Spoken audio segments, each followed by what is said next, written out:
Bueno, muy bien. 2 Timoteo 3, versículo 16 y 17.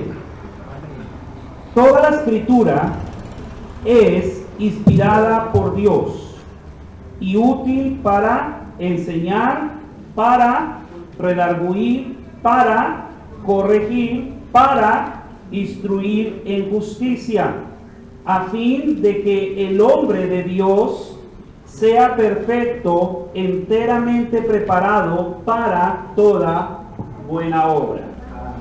El título de la enseñanza que vamos a transmitir hoy en las dos partes del culto se llama La Escritura, su importancia y valor. Quiero compartir con ustedes hoy, hermanos amados, como la mayoría de vosotros son nuevos en estos asuntos de la fe, quiero explicarles, hermanos, a la luz de la Biblia, lo que es este libro. ¿Qué significa este libro? ¿Qué utilidad tiene? ¿Para qué nos sirve? Quiero leerles este versículo en otra versión de la Biblia, si me lo permiten un momentico. Dice así: la Biblia es divinamente soplada y útil y servicial para dar instrucción o doctrina, para traer convicción, certeza, para redarguir, para enderezar de nuevo o reformar el camino. Produce corrección disciplinaria, produce educación o entrenamiento para una vida justa, para llegar a ser completos y perfectos para la labor u obra por cumplir. Entonces, según esta versión de la Biblia, hay algunas palabritas que son llamativas, que quiero llamarles a la noción de vosotros. Yojita, ¿me ayudas acá con esta ventanita, porfa, cerrarla? Muchas gracias. Según el versículo que acabamos de leer en la Biblia es algo divino. Diga conmigo, hermano, divino. Divino. Usted ha usado esa palabra muchas veces para referirse a sus propios hijos, o a veces para referirse a algo que le llama la atención o le gusta, pero trate de no usarla para eso, porque algo divino se supone que es algo que le pertenece ¿a quién? A Dios. Entonces, cuando usted dice básicamente que algo es divino, le está atribuyendo a eso divinidad. Este libro sí podemos decirle que es un libro divino. ¿Por qué? Porque usted va a aprender el día de hoy quién es el autor de este libro, cómo Dios nos lo entregó. Y quiero decirles, hermano, que le agradecemos muchísimo a Dios que nos haya dejado su palabra, porque si no nos hubiera dejado Él la palabra, su Biblia, las Escrituras, nosotros no pudiésemos conocer la voluntad de Dios. ¿Por qué? Porque Dios se ha revelado a nosotros, escucha muy bien, por medio de dos elementos. El primero es la creación. Muy bien, cuando vemos la creación, vemos todo lo que existe, todo lo que Dios hizo, todo lo que Dios creó. Muy bien. Pero cuando vemos la creación, mis queridos niños, nosotros no aprendemos cosas como el perdón de los pecados, no aprendemos cosas como la salvación. Cuando nosotros vemos la creación, no podemos aprender que Dios es paciente, que Dios es misericordioso. Todas esas cosas las aprendemos al leer el libro que Él nos dejó a nuestra disposición, llamada la Biblia. Amén, hermanos. Amén. Cuando nosotros nacemos naturalmente, ¿qué es lo primero que nosotros necesitamos? Cuando nacemos naturalmente, ¿qué es lo primero que necesitamos? Alimento. Cuando un bebé nace, cuando un bebé viene a la vida, necesita alimentos. Si un bebé no se le brinda alimento, si un bebé no se le da alimentos, nutrientes, cosas por el estilo, ¿qué pasa con ese bebé? Bueno, se puede llegar, como dicen los hermanos, a fallecer, a morir. Bueno, espiritualmente, si usted ha nacido, repito, si espiritualmente usted ha nacido, usted necesita alimento. Por eso, hermano querido, Primera de Pedro 2:2 dice lo siguiente. Primera de Pedro 2:2: desead como niños recién nacidos la leche espiritual, no adulterada, para que por ella crezcáis para salvación. ¿Qué dice el texto del apóstol Pedro? Que debemos desear ¿qué? La leche espiritual. Entonces, cuando una persona verdaderamente se convierte, cuando una persona verdaderamente experimenta la salvación, su primer anhelo y deseo es alimentarse. Y alimentarse en este caso de la leche pura y espiritual de la palabra. Una persona que verdaderamente es convertida no le da pereza ir a los cultos, porque en los cultos va a recibir alimento. Amén. Por ejemplo, si yo les digo a ustedes, hermanos, bueno, vamos a ir a almorzar hoy, todos invitados, les digo, hermanos, usted así haya tenido otro compromiso, usted lo cancela, están invitando a comer, ¡vamos!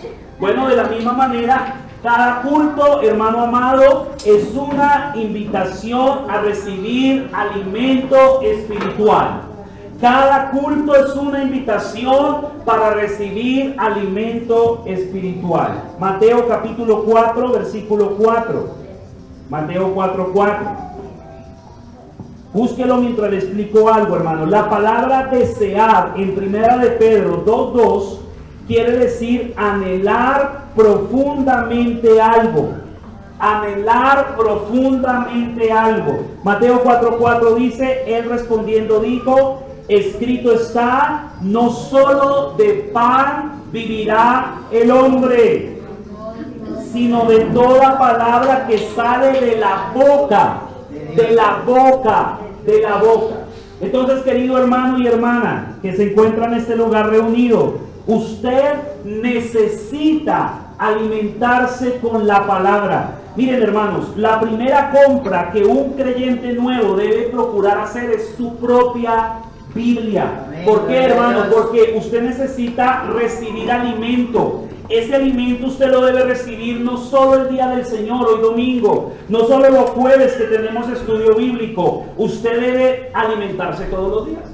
Ahora, imagínese usted lo siguiente que le voy a poner como ejemplo. Digamos que usted solamente almuerza el domingo y vuelve a almorzar hasta el jueves y vuelve a almorzar después hasta el domingo. ¿Qué pasaría con usted, hermano? Hermano, algunos de ustedes o algunos de nosotros cuando no comemos nos irritamos, nos ponemos molestos, nos molestamos con todo el mundo. Pero ¿por qué no actúa de la misma manera con la Biblia? Oiga, no he leído la Biblia esta semana, no he leído la palabra estos días, no puede ser, estoy mal. Correcto, hermano, así debería ser nuestra perspectiva. Primera de Pedro, capítulo 1, versículo 23. No solo de pan vivirá el hombre, no solo de pan, hermanos. Primera de Pedro 1:23. Antes de leerlo, quiero comentarle, mi amado hermano, que cuando Dios va a dar la vida natural, Él usa de elementos. ¿Cuáles son los elementos que usa Dios para darnos la vida natural?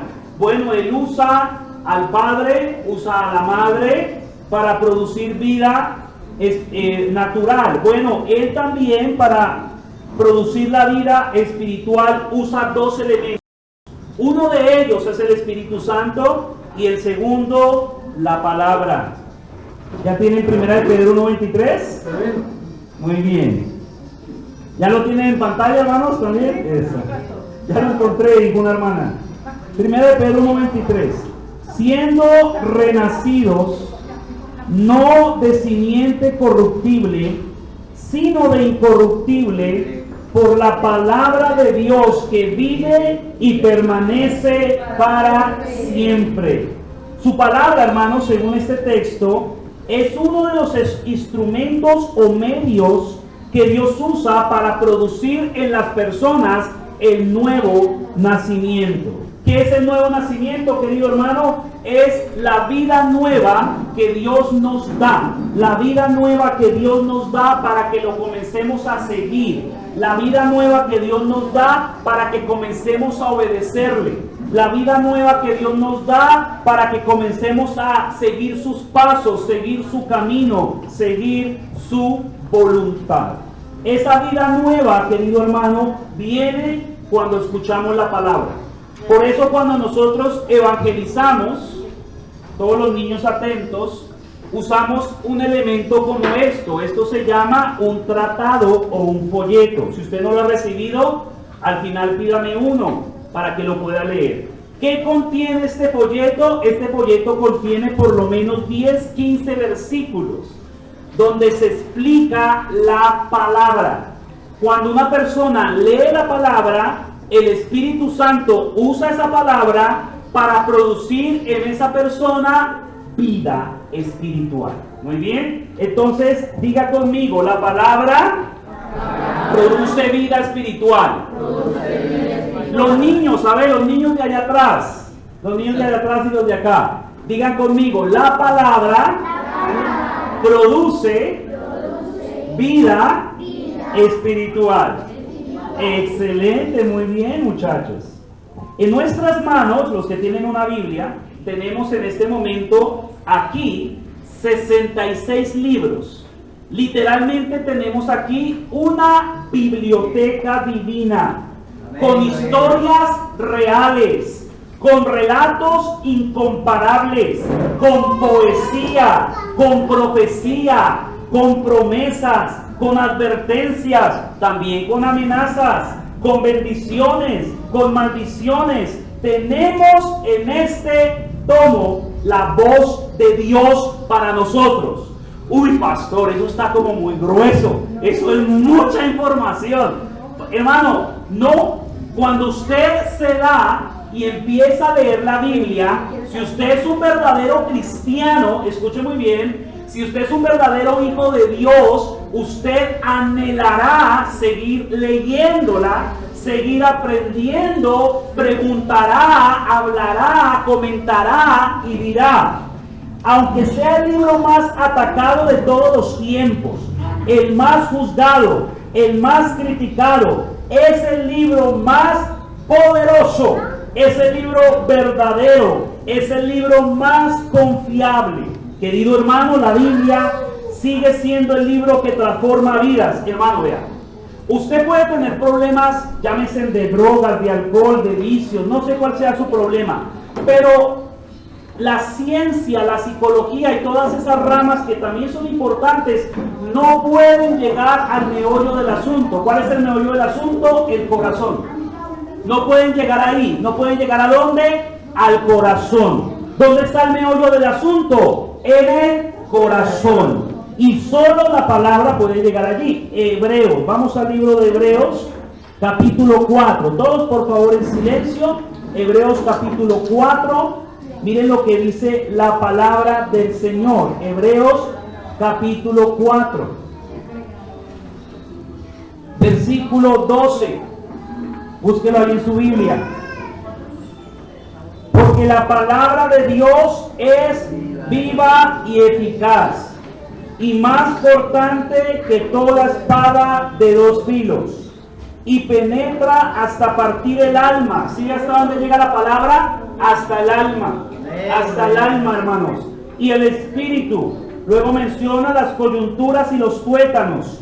Y la palabra tiene el poder de discernir los pensamientos y las intenciones del corazón. Querido hermano y hermana, por eso las personas no les gusta la Biblia, porque la Biblia confronta, la Biblia le muestra a usted cómo es.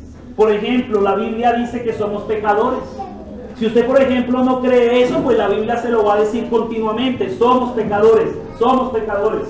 La Biblia, por ejemplo, habla del infierno, que el infierno existe, que el infierno es real, y que todo aquel que no crea en Cristo y se arrepienta va a ir allá. Eso dice la Biblia, pero esas cosas a las personas no les gustan.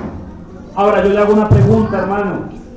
Cuando usted se le va a enseñar la Biblia, ¿qué hay en su corazón? ¿Qué hay en su corazón? No, pastor, a mí la verdad eso de la Biblia a mí me aburre. A mí me aburre. Inclusive yo he ido a lugares donde me gusta ir porque no usan la Biblia. No, hermano querido. La palabra de Dios no es valorada. La palabra de Dios en los hogares que se dicen ser cristianos se ve como un libro más.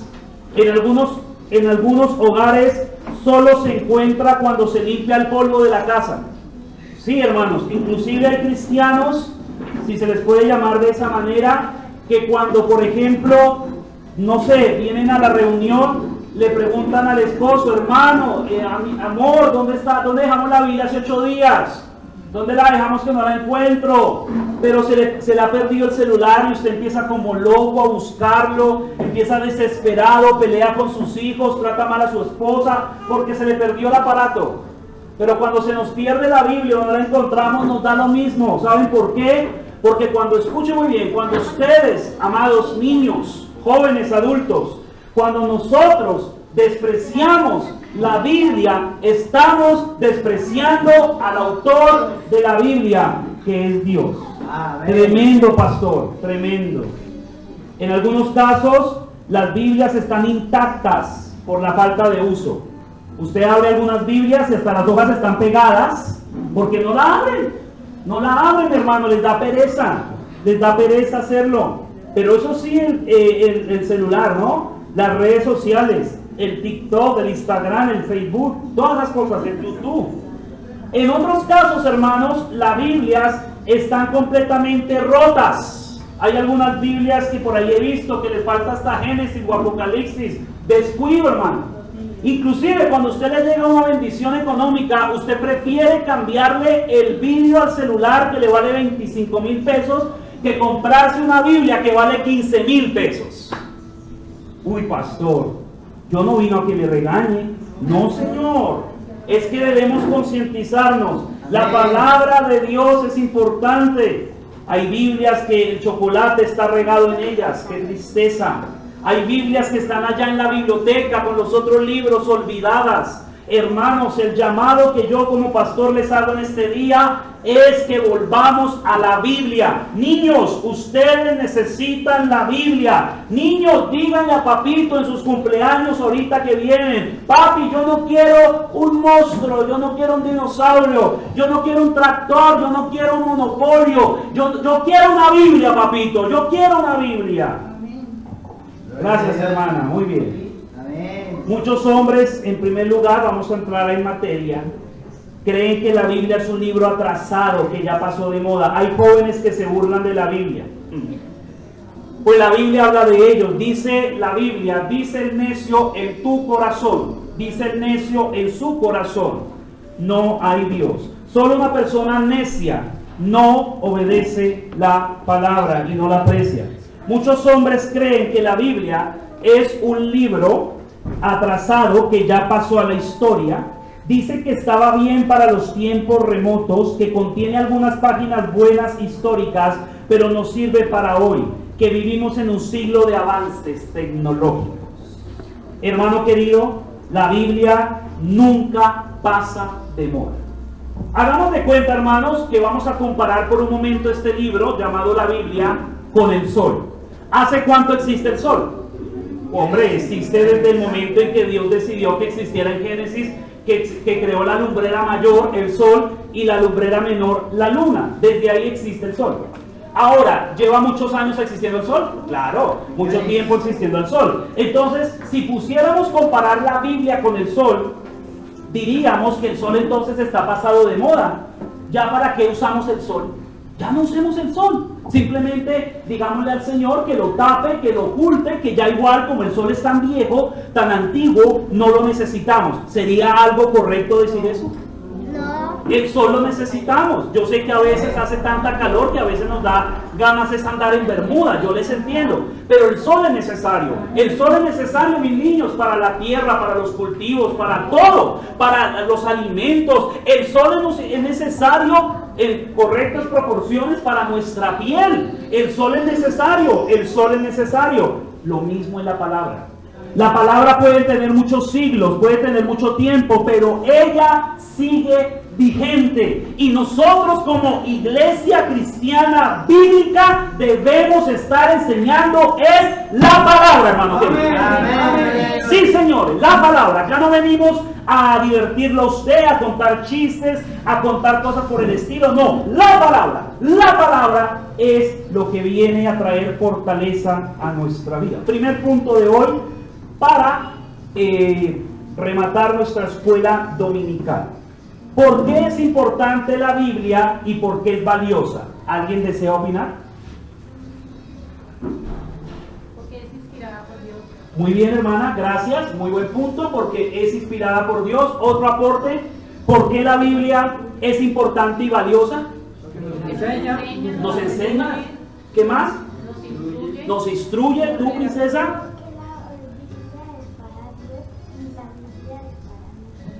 Correcto. Mira, la Biblia es un regalo que Dios nos dio muy bien. Hermanos, noten que las opiniones que damos son excelentes. La cuestión es que esas opiniones que nosotros tenemos de la Biblia las debemos llevar a la práctica. Entonces, hermano, de ahora en adelante, ¿cuál es el reto? Hermano, lea más la Biblia. Si nunca ha podido leerla, comience a leerla. Venga a las reuniones y aprenda de la Biblia. Busque la manera de crecer en la Biblia. A los niños en nuestra iglesia, en las actividades que estamos haciendo los sábados, debemos enseñarles no la historia de Spider-Man y Superman, debemos enseñarles la historia de Sansón, la historia de David cuando mata a Goliat, las historias de los milagros de Cristo, porque esas historias no son fábulas, esas historias son verdad, sucedieron verdaderamente. Moisés, niños, sí, por el poder de Dios, abrió el mar en dos. ¡Wow! Es tremendo la Biblia, niños. En la Biblia hay historias impresionantes de verdaderos héroes que amaron y siguieron a nuestro Dios. Y detrás de esas valentías estaba el Señor. Entonces, primera pregunta. ¿Por qué es importante y valiosa la Biblia? Nos unimos con la voz de la hermana que dijo, en primer lugar, porque su autor es Dios. La Biblia es divinamente soplada por Dios. Segunda Timoteo 3:16. Toda la escritura es inspirada. ¿Qué significa inspirada? Dios, al usar a los hombres para darnos la Biblia, los guió a lo que tenía que estar acá escrito. Los guió para escribir lo que Él quiso dejarnos a nosotros. Vamos a repasar por un momento cuáles fueron los libros que nos dio Dios en la Biblia. Juntos a una sola voz, conmigo, después de que yo lo diga. Génesis, Éxodo, Levítico, Números, Deuteronomio. Eso los conocemos como los Pentateuco, los primeros 5 libros de la Biblia. Seguimos todos juntos. Josué. No los escucho. Josué. ¿Cuál sigue? Jueces. Ruth. Primero de Samuel. Segundo de Samuel. Primer libro de Reyes. Segundo libro de Reyes. Primero de Crónicas. Segundo de Crónicas. Esdras. Nehemías. Esther. Job. Salmos. Proverbios. Eclesiastés. Cantar. De los cantares. Isaías. Jeremías. Lamentaciones. Ezequiel. Daniel. Oseas. Joel. Amós. Matías. Jonás. Miqueas. Nahum. Habacuc. Sofonías. Ageo. Zacarías. Malaquías. Hermano Diego, eso es mucha información. Hermano, eso es el Antiguo Testamento. 39 libros que Dios nos entregó, hermanos. ¿Cuántos de esos ha leído? Uy, pastor, yo por ahí he leído la historia de Génesis y me quedé dormido, ya no pasé a Éxodo, y me gusta leer ese Salmo 23 y lo dejo abierto en mi casa para que las buenas energías me entren a mi casa teniendo la Biblia abierta, mi hermano. La Biblia es un libro que Dios inspiró, que Él sopló de manera divina. Dios, al crear al hombre, no quiso que viviera en ignorancia. Desde el momento en que fue creado el hombre, Dios habló con él. ¿Recuerdan en Génesis cuando Dios visitó a Adán y a Eva? Él tenía diálogo con Adán y con Eva. Él tenía diálogo. Ellos le hablaban a él, la oración, y Dios le hablaba a ellos por su palabra. Pero luego que entró el pecado al mundo, pues Dios empezó a tener otros tratos con la humanidad. Muy bien. Y luego Dios a través de los tiempos siguió comunicándose con la humanidad hasta que Él decidió redactar su palabra. Este libro que tengo aquí, que tiene 66 libros en total, es una biblioteca. Pastor, vea que yo no tengo una biblioteca cristiana. Acá está. Usted por lo menos tiene 66 libros. Amén. Muy bien. Ahora vamos con el Nuevo Testamento. ¿Listo? Amén. Juntos. Diga conmigo. Mateo. Marcos. Lucas. Juan. Hasta ahí. Eso se conocen como los evangelios. Muy bien. Y eso se encuentra en ¿dónde? En el Nuevo Testamento. Vamos juntos. Hechos. Romanos. Primera los Corintios. Segunda los Corintios. Gálatas. Listo. Si nosotros seguimos así continuamente, mencionamos cada uno de los libros de la Biblia. Pero pastor, lo importante no es conocer los libros, el nombre de los libros, es conocer lo que esos libros dicen. Es lo que esos libros dicen. Pastor, miren, yo tengo un problema en mi casa, yo tengo un problema con mis hijos, yo no sé cómo criar a mis hijos para que teman a Dios. En la Biblia está. En la Biblia se nos enseñan principios como la manera en que tenemos que corregirlos. En la Biblia se nos enseña inclusive la manera en que tenemos que golpearlos en disciplina. No a golpes a destruirlos. No es que usted coja a su hijo y simplemente le hace un puño donde caiga o una patada. Esa no es la disciplina de la Biblia. La Biblia habla de una vara que usted toma y en privado va sin que nadie más esté presente y lo disciplina conforme la Biblia lo dice. Eso dice la Biblia. No se asusten, los niños se asustaron. Por eso pórtese bien, muy bien, pórtese bien. La Biblia habla de la manera que debemos educar a nuestros hijos. Varones, ¿acá hay algún varón? Amén. Gracias.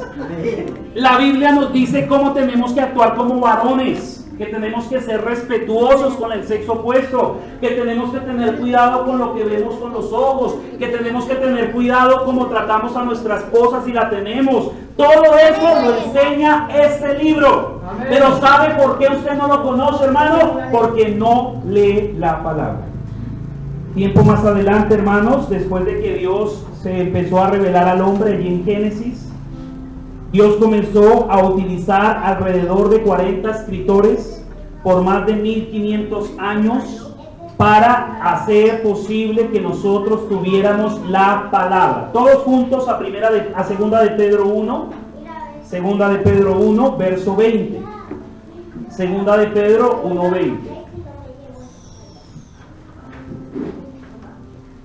Dice la palabra de Dios en segunda de Pedro 1, 20. Ahí en pantalla, si no tienes tu copia de la Biblia. Entendiendo primero esto, que ninguna profecía de la Escritura es de interpretación privada, porque nunca la profecía fue traída por voluntad humana, sino que los santos hombres de Dios hablaron, siendo inspirados por el Espíritu Santo. Pastor, yo no creo en la Biblia, porque la Biblia la escribieron los hombres. Sí, es verdad. La Biblia la escribieron hombres, no la escribieron ángeles, porque usted no es un ángel, a no ser que se llame así, pero usted no es un ángel, usted es un ser humano. Entonces Dios usó 40 en promedio seres humanos, y a esos seres humanos les dijo a ellos lo que tenían que escribir.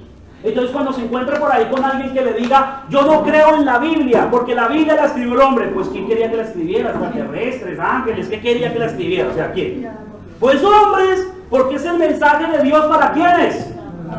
Fuerte, ¿para quiénes? Para nosotros, los seres humanos. Entonces ese argumento que algunas personas dicen por burlarse, cae. Otro argumento que dice, pastor, yo no leo la Biblia porque me vuelvo loco. No, hermano, al contrario, deja de ser loco. Amén. Deja de ser una persona sin sentido, hermano. Vea, aquel drogadicto o aquella persona de la calle que ha conocido a Cristo, que ha conocido la palabra, que ha creído en el Mesías como su Salvador, que se ha arrepentido verdaderamente de sus pecados, esa persona es transformada por Dios y esa persona cambia. ¿Se acuerdan que cuando el Señor Jesús estuvo en esta tierra, llegó a un lugar llamado Gadara? y allá había un loco, muchachos, niños. Había un tipo loco que cogía piedras y se rasgaba el cuerpo, andaba desnudo y andaba todo despelucado sin peinarse y actuando así y asustado. De repente Cristo llegó, lo liberó y dice la Biblia que el hombre empezó a ser cuerdo, a hablar bien, a pensar bien. Su vida fue transformada. ¿Cómo así que al leer la Biblia usted se vuelve loco? No, deja de ser loco. Amén. Amén, gloria a Dios. La chismosa deja de ser chismosa, porque entiende que la Biblia condena el chisme. Usted que critica a las otras personas y se la pasa por ahí chismeando en el barrio, nosotros tenemos identificadas algunas que se la pasan chismeando en el barrio, eso no es de Dios. Así como robar no es de Dios o mentir no es de Dios, el chisme tampoco. Pero ¿quién cambia la chismosa? La palabra. Amén, gloria a Dios. La palabra. ¿Quién cambia al mentiroso? La palabra. Amén. ¿Quién cambia al trabajador que se roba la plata en el trabajo? La palabra. Niños, ¿quién les puede ayudar a ustedes a ser los niños que Dios quiere? La palabra. Estos niños que tenemos acá, una bendición. Muy bien. Es la palabra. Vamos a ir al Salmo capítulo 19, verso 7, en estos 5 minutos que nos quedan. Salmo 19, 7. Entonces, nosotros debemos entender que Dios desea comunicarse con nosotros. Dios desea que lo conozcamos. Asimismo, que conozcamos su voluntad para nuestra vida. Dios quiere que entendamos el pasado y el presente y aún el futuro. Por eso nos ha dejado la palabra. Salmo 19, 7. La ley de Jehová es perfecta. ¿Qué es la ley de Dios? Perfecta. Que convierte el alma. Luego dice la Biblia, el testimonio de Jehová es fiel, que hace sabio ¿a quién? Al sencillo. ¿Saben qué es una persona sencilla? Una persona sencilla, todos aquí, una persona sencilla se cree todo lo que le digan. Los niños son sencillos, porque por eso hay que cuidar los niños y tener mucho cuidado lo que a los niños les enseñan, especialmente en el colegio. ¿Sí? Si un profesor, miren acá un niño, si un profesor te dice, querido niño, no, tú no eres un niño, tú eres una niña en un cuerpo de un niño. Yo soy una niña, yo soy un niño. Niños, miren, vamos a enseñarles cómo es el cuerpo humano. Y la profe se quita, no. Niños, es la Biblia lo que les ayuda a dejar de ser simples. Adultos, también. La Biblia, y con eso termino, tiene características que Dios mismo tiene. ¿Cuántos saben que Dios es alguien perfecto? ¿Cuántos saben que Dios es alguien perfecto? Amén. ¿Qué significa que Dios sea alguien perfecto? Que Él nunca se equivoca. Eso quiere decir que si usted tiene un bebé en brazos, ese bebé en brazos se lo mandó Dios y permitió que que existiera ese niño. Y si Dios no se equivoca, ese niño o esa niña viene con un propósito. Toda nuestra vida, si Dios es perfecto, toda nuestra vida tiene un propósito. Amén. Porque Dios es perfecto. Y el Salmo 19:7, ¿qué dice que es la ley del Señor? Es algo perfecto. Entonces, como Dios es perfecto, su palabra también es perfecta. Otro texto. Isaías 40, versículo 8. ¿Cuántos saben que Dios nunca dejará de existir? Amén. Pues note lo que pasa con la Biblia. Isaías 48. Sécase la hierba, marchítese la flor, mas la palabra del Dios nuestro permanece ¿para cuándo? Para siempre. Hermano querido, hay gente que durante todo este tiempo que tenemos la Biblia, todos estos años que Dios nos la ha dado, ha tratado de destruirla. ¿Usted sabía que hace muchos años acá en Colombia y en otros países de América estaba prohibido leer este libro? No solamente estaba prohibido, sino que la gente no sabía leer. Eran personas como llamamos analfabetas. Entonces las autoridades religiosas se aprovechaban de eso para engañar a la gente, para hacer que la gente viviera oprimida. Pero un día Dios usó unos hombres para traducir este maravilloso libro a nuestro lenguaje, el español. Y esos hombres usados por Dios fueron usados para traer un libro que va a permanecer para siempre. ¿Lo han querido quemar? No han podido. ¿Lo han querido destruir? No han podido. ¿Lo han querido quitar de las escuelas y ahí todavía sigue y sigue, porque la palabra de Dios permanece para siempre. Mateo capítulo 5, versículo 18. Mateo 5, 18. Porque de cierto os digo que hasta que pasan el cielo y la tierra, ni una jota ni una tilde pasará de la ley hasta que todo se haya cumplido. La Biblia permanece para siempre, como Dios permanece para siempre. También, ¿cuántos saben que Dios es justo? Salmo 119, verso 138. Salmo 119, versículo 138. Tus testimonios que has recomendado son rectos y muy fieles. Muy fieles, rectos y muy fieles. Salmo 119, 138. Ahora, Salmo 119, versículo 144. Justicia eterna son tus testimonios. Dame entendimiento y vivirá. Según el pasaje del 138 y del 144, la Biblia es descrita como algo recto y la Biblia es descrita como algo justo, así como Dios. ¿Qué quiero decir con todo esto que les estoy explicando, hermanos queridos? Que así como Dios es justo, la Biblia es justa. Como Dios va a vivir existe para siempre, su palabra también. Como Dios es santo, su palabra es santo. Por tanto, cuando nosotros despreciamos este libro, estamos despreciando a Dios. Yo le hago una pregunta, hermanos, para orar. ¿Qué va a hacer con la Biblia de ahora en adelante? Bueno, pastor, lo primero que voy a hacer es comprarme una. Lo felicito. Segundo, pastor, si tengo una Biblia en la casa, pastor, yo delante de Dios voy a hacer un compromiso, voy a llegar y la voy a desempolvar. La voy a empezar a leer, la voy a empezar a consumir. Porque recuerde, hermanos, cada cuánto necesitamos alimentarnos, todos los días. De la misma manera, usted no solamente en la iglesia debe recibir la palabra, todos los días. Amén, hermanos. Amén. Vamos a ponernos de pie para orar y cantar un himno más en esta mañana antes de que los niños salgan. Todos de pie, por favor.